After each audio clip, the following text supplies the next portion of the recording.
خیر کو بھی ترک کیا جا سکتا ہے، چونکہ خیر کو ترک کرنے سے وہ نقصان نہیں ہوگا جو لوگوں کے گمراہی میں پڑ جانے سے نقصان ہوگا۔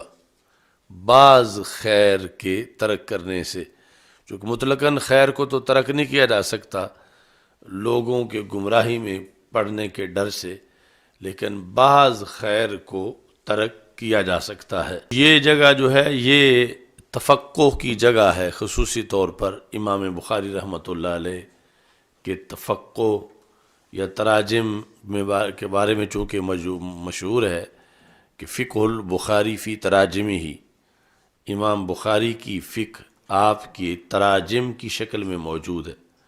تو بخاری میں احادیث کے ساتھ ساتھ فقہ البخاری بھی ہے، تو فقہ البخاری اب یہ جو باب من ترک بعد الاختیار ہے، اصول فقہ کے اصولوں میں سے ایک اصل ہے جس کو انہوں نے ترجمۃ الباب بنایا ہے، اور ساتھ پھر اسے حدیث سے ثابت کیا ہے کہ ایسا موقع بھی آ سکتا ہے کہ جس کے بارے میں مفتی کو پھر یہ فتویٰ دینا چاہیے، اور بہت قلیل اس کے مواقع ہیں کہ ایک چیز کہ خیر ہونے میں شک نہیں، لیکن پھر بھی اس کا ارتکاب نہیں کیا جا رہا کہ ارتکاب کرنے میں پھر اس کا ضرر زیادہ ہو سکتا ہے، تو اس کا ارتکاب نہ کرنا، اسے بجا نہ لانا، اس کے خیر ہونے کا انکار نہیں، وہ اپنی جگہ یقیناً خیر ہے، لیکن اس کو عملی جامہ پہنانے سے آگے نقصان شر کی شکل میں زیادہ ہو سکتا ہے، تو اب اسی کے اندر بھلائی ہے کہ اسے خیر ہونے کے باوجود ترک کیا جائے۔ قال علی ابن الزبیر، حضرت اسود کہتے ہیں کہ مجھے ابن زبیر نے کہا۔ اب ابن زبیر تو کئی ہیں، یعنی حضرت زبیر رضی اللہ تعالیٰ عنہ کے کئی بیٹے ہیں، لیکن مراد ہیں عبداللہ بن زبیر۔ تو عبداللہ بن زبیر رضی اللہ تعالیٰ عنہ حضرت عائشہ صدیقہ رضی اللہ تعالیٰ عنہا سے روایت کرتے ہیں۔ حضرت عائشہ صدیقہ ان کی سگی خالہ ہیں۔ کانت عائشہ تو تسر الیک کثیرا، اسود کہتے ہیں کہ مجھے ابن زبیر نے کہا، اے اسود، آپ سے حضرت عائشہ صدیقہ رضی اللہ تعالی عنہا کثرت سے راز کی بات آپ کو بتا دیتی تھیں۔ تو یہ جو حضرت اسود نخی ہیں علماء عباد میں سے ہیں جنہوں نے 80 حج کیے تھے، 80 حج اور عمرے، اور ہر ایک جدا جدا کیا تھا، اور یہ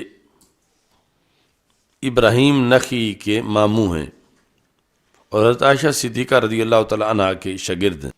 فما حدثت کا فی الکعبۃ، فما حدثت کا فی الکعبۃ، انہوں نے آپ کو جب بہت سی حدیثیں بتائیں تو کعبہ کے بارے میں کیا بتایا؟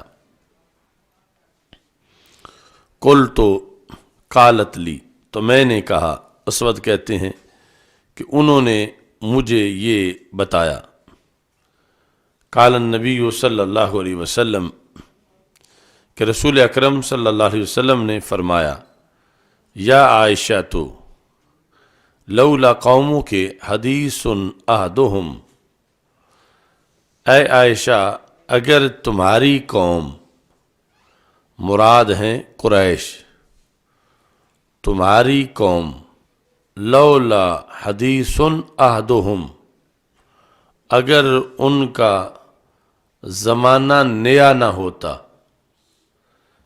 عائشہ اگر تمہاری قوم کا زمانہ نیا نہ ہوتا، یعنی انہوں نے نیا نیا کفر نہ چھوڑا ہوتا، کفر چھوڑے اگر بہت مدت گزر گئی ہوتی تو لنقضت الکعبۃ، میں کعبہ کو منہدم کرتا۔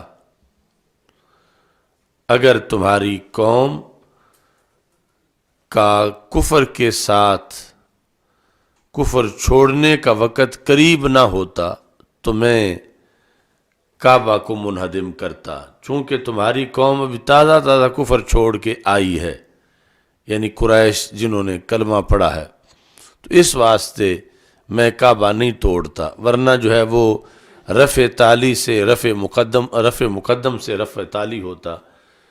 اگر تمہاری قوم کا کفر کے ساتھ زمانہ نیا نہ گزرا ہوتا تو میں لنقضت الکعبہ تھا، کعبہ کو منہدم کرتا۔ کیوں منہدم کرتا؟ کہ یہ جو موجودہ شکل ہے کعبے کی، یہ اصل بناء ابراہیم پر نہیں ہے۔ یعنی موجودہ شکل کون سی؟ جو رسول اکرم صلی اللہ علیہ وسلم کی ظاہری حیات میں ہے، اس کی بات ہو رہی ہے کہ میں چاہتا تو یہ ہوں، مجھے یہ اب ہے وہ بعض اختیار کہ خیر ہونے کے باوجود اس کا ارتکاب نہیں کیا جا رہا، کہ اگر اس خیر کا ارتکاب کیا جائے تو نقصان زیادہ ہے۔ نقصان کیا زیادہ ہے کہ قوم نے نیا کلمہ پڑھا ہے اور کعبے پر ان کا بڑا اعتماد ہے، تو کعبہ اگر گرایا جائے تو ان کے اعتقاد کو ٹھیس پہنچے گی، تو اعتقاد کو ٹھیس پہنچنے کا نقصان زیادہ ہے، اور کعبے کو اصل بنیادوں پر بنانے کا فائدہ تھوڑا ہے۔ اگر ادھر ٹھیس پہنچ جائے، اس بنیاد پر فرمایا کہ میں اس خیر کو ترک کر رہا ہوں۔ کس خیر کو؟ کہ کعبے کو اس کی بنیادوں پر بنایا جائے، اس خیر کو ترک کر رہا ہوں تاکہ وہ شر نہ آئے۔ وہ شر یعنی اعتقاد کو ٹھیس پہنچنا، یہ شر ہے۔ تو کبھی بعض خیر کو چھوڑ دیا جاتا ہے اس ڈر سے کہ کہیں شر نہ آ جائے۔ تو یہاں کعبۃ اللہ جو ہے، جب رسول اکرم صلی اللہ علیہ وسلم ابھی بچپن میں تھے، جو وہ مشہور قصہ بھی ہے حجر اسود رکھنے کا، تو اس وقت یعنی کعبہ بنایا گیا اور وہ بنائے ابراہیم سے ہٹ کے بنایا گیا۔ مطلب یہ ہے کہ اس میں تبدیلیاں کر دی گئیں کہ کعبے کا جو کورڈ ایریا تھا، کمرہ جو ہے کعبے کا، وہ چھوٹا کر دیا گیا۔ کہ اصل کمرہ تھا حتیم تک، یعنی حتیم تک دیوار بنا کے اوپر چھت ڈالنی تھی، تو قریش کے پاس مٹیریل تھوڑا تھا تو انہوں نے کمرہ چھوٹا بنایا۔ اب یہ سارا حدیث بخاری میں ہے، جو اسی حدیث میں دوسری جگہ آگے لکھا ہوا ہے کہ چونکہ ان کے پاس ساز و سامان تھوڑا تھا تو یہ مجبوری تھی ان کو کہ اتنا بڑا کعبہ، جو اصل کعبہ جہاں تک تھا وہاں تک بنا نہیں سکتے تھے، تو کچھ حصہ انہوں نے بحر کر دیا۔ جو حصہ بحر کیا اس کو حتیم کہتے ہیں۔ تو چاہتا میں یہ ہوں کہ حتیم تک میں کمرہ بنا دوں، یعنی یہ دیوار جس میں میزاب کعبہ ہے، اس دیوار کو گرا کے دیوار آگے حتیم کے جو گولائی بنی ہوئی ہے اس کے اوپر بھی دیوار بنائی جائے اور اوپر چھت ڈالی جائے، تو تاکہ کعبہ کا کمرہ بڑے سائز کا بن جائے، چونکہ اصل وہاں تک تھا، تو اصل تک چیز ہونی چاہیے۔ تو چاہتا میں یہ ہوں کہ کعبے کو بناء ابراہیم پر استوار کیا جائے۔ دوسرا یہ ہے کہ بناء ابراہیم میں 2 دروازے تھے۔ ایک جو دروازہ مثلا اب بھی مشہور دروازہ ہے، ایک اس کے بالکل عقبی جانب میں تھا، پچھلی دیوار میں، تو وہ دروازہ بھی لگایا جائے، چونکہ پہلے وہ دروازہ بھی تھا۔ تو اب یہ تبدیلی ہے بناء ابراہیم میں کہ 2 دروازوں کی جگہ 1 دروازہ کر دیا گیا۔ اور تیسرا یہ ہے کہ دروازہ زمین کے ساتھ میں لگاؤں، یعنی یہ بناء ابراہیم میں تبدیلی ہے کہ اتنا اونچا دروازہ لگایا جائے۔ فرمایا کہ یہ قریش نے تبدیلی کی، کہ قریش چاہتے تھے کہ ان کی مرضی کے بغیر کوئی کعبے میں داخل نہ ہو۔